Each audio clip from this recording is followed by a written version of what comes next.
Salvete discipuli. Chers élèves, bienvenue dans cette vidéo dans laquelle nous allons traiter les classes d'adjectifs en latin. En fait, c'est une manière de désigner la manière dont les adjectifs se déclinent en latin.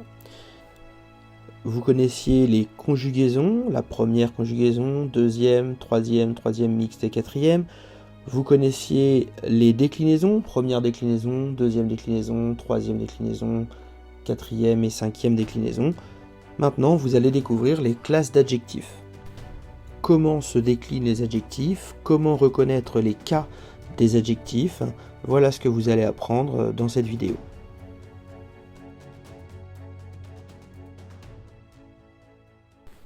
Comme souvent, lorsque l'on aborde une notion grammaticale en latin, on va commencer par un petit détour par le français. Souvenez-vous, qu'est-ce qu'un adjectif en français ? L'adjectif est un mot qui vient s'adjoindre à un nom de manière facultative pour en modifier le sens. L'adjectif s'accorde avec ce nom en genre et en nombre. Ces fonctions peuvent être épithètes ou attributs. En latin, on va trouver la même définition de l'adjectif et, à la différence du français, il va s'accorder en genre, en nombre, mais aussi en cas, ce qui explique qu'il se décline. Les adjectifs latins appartiennent à une classe d'adjectifs, c'est-à-dire à un modèle de déclinaison.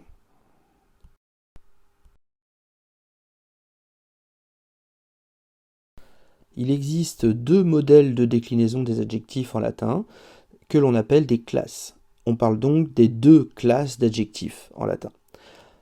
La première classe, les adjectifs de la première classe se terminent par us, a, après la virgule dans le dictionnaire. Par exemple, l'adjectif bonus, bona, bonum, qui signifie bon, appartient à la première classe.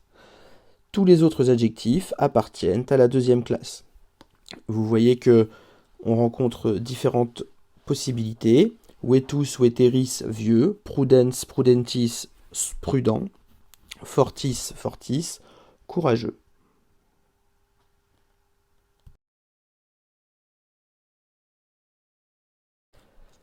Les adjectifs de la première classe se déclinent au masculin sur le modèle de dominus ou de amicus, c'est-à-dire sur le modèle masculin-féminin de la deuxième déclinaison.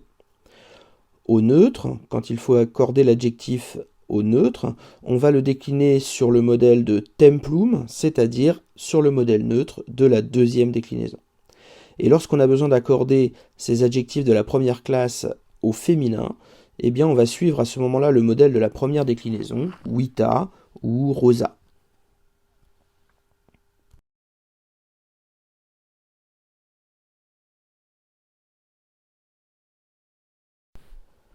Je vous fais donc le rappel de la première déclinaison avec l'exemple de vita. Vita, vita, vitam, vitae, vitae, vita, vitae, vitae, vitas, vitarum, vitis, vitis. C'est probablement le premier modèle de déclinaison que vous avez appris en latin.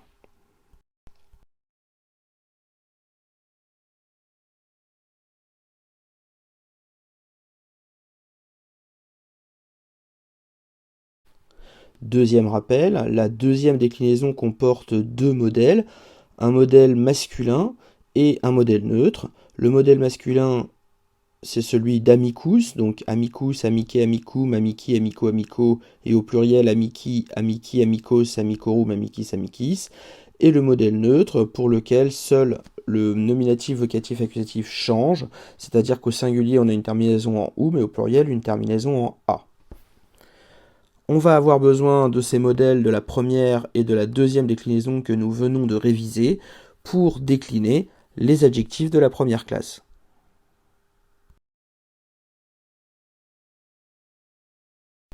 Et voici le tableau de déclinaison d'un adjectif de la première classe. J'ai pris l'exemple de bonus, bona, bonum que nous avions rencontré lors de l'introduction. Ne vous laissez pas impressionner par l'ampleur du tableau, il ne comporte que des terminaisons que vous connaissez déjà. Vous reconnaissez au masculin les terminaisons d'amicus, au féminin les terminaisons de vita, et au neutre les terminaisons de templum. Il est donc aisé de réciter cette déclinaison par colonne, masculin, féminin ou neutre, puisqu'il s'agit de déclinaisons que vous connaissez déjà.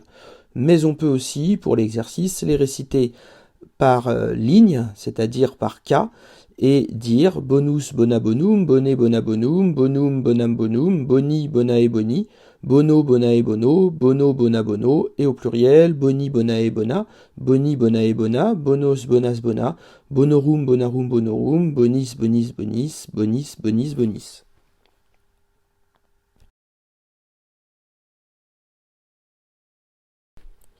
Nous passons maintenant aux adjectifs de la deuxième classe qui se déclinent sur les modèles de la troisième déclinaison.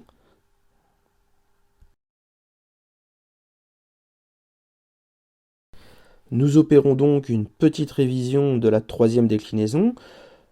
Le modèle masculin-féminin d'abord, avec consul, donc consul, consul, consulem, consulis, consuli, consulé, et au pluriel consules, consules, consules, consulum, consulibus, consulibus.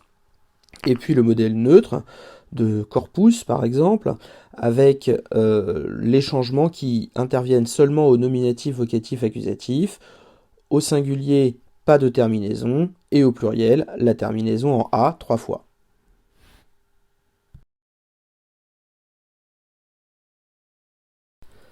Le tableau de déclinaison des adjectifs de la deuxième classe est donc plus simple, puisqu'il ne comporte que 2 colonnes, une colonne masculin-féminin et une colonne pour le neutre. Et vous voyez qu'il n'y a pas de surprise. Au masculin-féminin, on a donc vetus pour cet adjectif qui veut dire vieux. Vetus, vetus, veterem, veteris, veteri, vetere. Et au pluriel, veteres, veteres, veteres, veterum, veteribus, veteribus.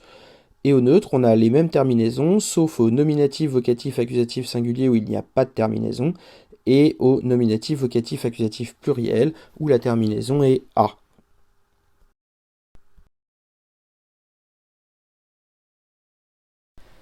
Pour terminer, je vous donne 3 exemples d'accords de l'adjectif, 3 exemples d'utilisation des adjectifs. Ici, il s'agit à chaque fois d'adjectifs qui sont utilisés comme épithète du nom, c'est-à-dire que ce sont des adjectifs qui se trouvent à l'intérieur du groupe nominal. La première phrase, hominem prudentem audio. J'entends un homme prudent. On voit que dans le groupe nominal complément d'objet direct, qui se trouve à l'accusatif, hominem prudentem, on a la terminaison normale de hominem, qui est un nom de la troisième déclinaison, et la terminaison de prudentem, qui est un adjectif de la deuxième classe. Les deux mots à l'accusatif, qui s'accordent l'un avec l'autre, sont donc avec une terminaison en em, la même terminaison, qui ressemble à celle de la troisième déclinaison. Dans le deuxième exemple, obscuram noctem timeo, je crains la nuit obscure.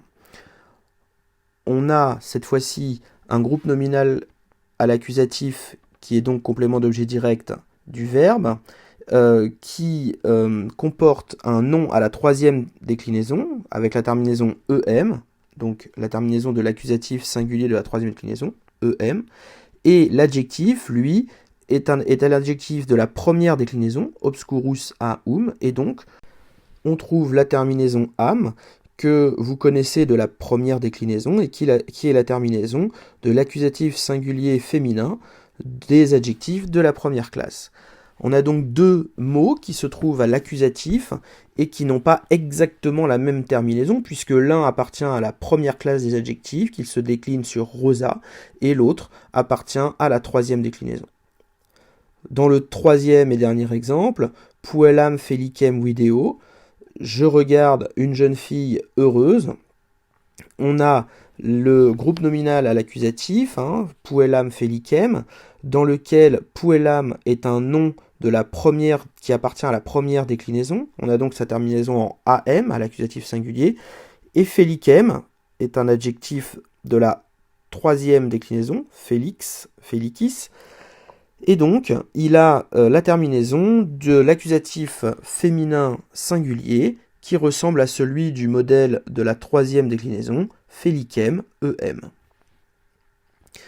Vous voyez donc à travers ces 3 exemples ce à quoi il faut faire attention quand on rencontre des adjectifs dans un texte latin.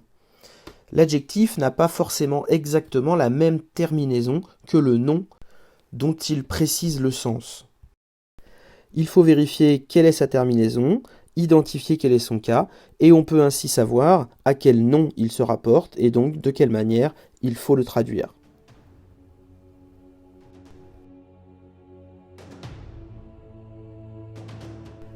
Voilà, cette vidéo est déjà terminée et donc je vous conseille de la visionner une deuxième fois en vous arrêtant dans les endroits où c'est un peu intense comme explication, dans les endroits où ça peut éventuellement vous paraître difficile, pour bien prendre le temps de vous approprier ce qui est dit.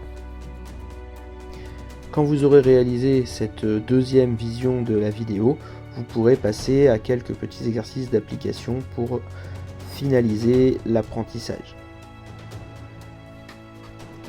À bientôt, ou à l'été.